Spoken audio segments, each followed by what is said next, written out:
তো 2 বছর আগে অতীত যে সরকার দেশ থেকে পালিয়ে গেছে সেই সরকারের দুর্নীতি এবং আমাদের যে টিকিট জটিলতা, তারা কৃত্রিমভাবে টিকিট জটিলতার কারণে আমরা যেতে পারি নাই। 18,000 ভাইয়েরা আমার, এখন আমাদের দাবি একটাই।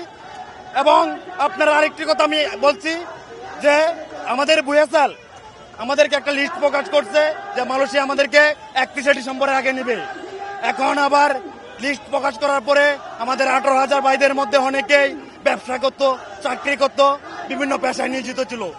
তারা সকল পেশা বাদ দিয়ে টিটিসিতে জাজির জ্বালায় 15 দিনে ট্রেনিং করছে। ট্রেনিং করার পরে এখন গতকালকে আবার একটা নোটিশ দিয়েছে যে তাদের সাথে বুয়েসালে সাক্ষাৎ করতে হবে এবং প্রতিজন সাক্ষাৎ ফি 10,000 টাকা দিতে হবে। আমি ডাক্তার আসিফ নজরুল স্যারকে আপনাদের মাধ্যমে আমি বলতে চাই, সেই 10,000 টাকা কিসের জন্য? সেটা কি কোনো ব্যবসা, নাকি আবার তারা স্বৈরাচারী শেখ হাসিনার মতন তারা আবার প্রতারণার পাঠ পাচ্ছে? আমি সেটা সকলের কাছে জানতে চাই। আমাদের এই আসিফ নজরুল স্যার যখন আসে তখন বলছে কি, আমি যদি কোনো মন্ত্রণালয়ের দায়িত্ব পাইতাম, কোনো মন্ত্রীর দায়িত্ব পাইতাম, তাহলে হয়তো বাংলাদেশের জন্য আমি অনেক কিছু করতাম। এখন সেই স্যার আমাদের জন্য কি করছে?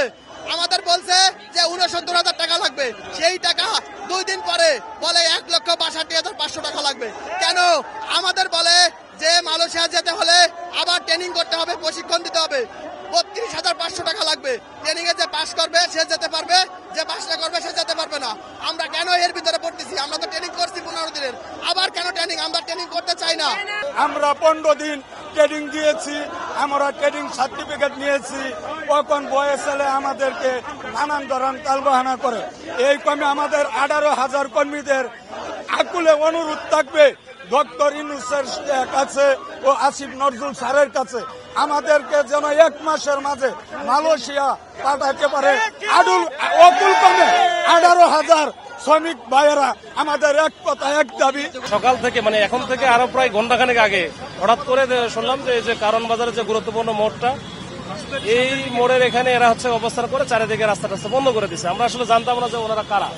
তো পরবর্তীতে দেখলাম যে এরা ওই যে আমাদের মালয়েশিয়া যাবে, এরকম মালয়েশিয়া যাওয়ার প্রত্যাশী যারা আসছিল, তারা বিভিন্ন সময় টাকা পয়সা দিয়ে হয়তোবা দীর্ঘদিন ওয়েট করতেছে। তো এর আগেও মনে হয় আসছিল, এর আগে কথাও বলে দেওয়া হয়েছিল, কিন্তু তাদের মনে হয় কাজ হয় নাই বা তাদের দাবি দেওয়া পূরণ হয় নাই। এই জন্য তারা হুট করে কিন্তু আজকে এই কাজটা করছে। তো আমরা আসার পরে, পুলিশ আসার পরে আমরা তাদেরকে বুঝাইছি যে আসলে এখানে রাস্তাঘাট বন্ধ করে তো কোনো কিছু করা যাবে না।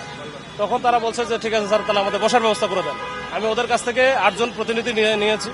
এই 8 জন প্রতিনিধি নিয়ে আমি প্রবাসী কল্যাণ মন্ত্রণালয়ের দায়িত্বপ্রাপ্ত অ্যাডভাইজার স্যার তো এখন নাই, এখন সচিব স্যারের সাথে হয়তো কথা বলাবো। আমি নিজে নিয়ে যাচ্ছি, নিয়ে গিয়ে কথা বলায় তারপর দেখি আমরা আলোচনার টেবিলের মাধ্যমে এটা আমরা সমাধান করতে পারি কিনা চেষ্টা করবো।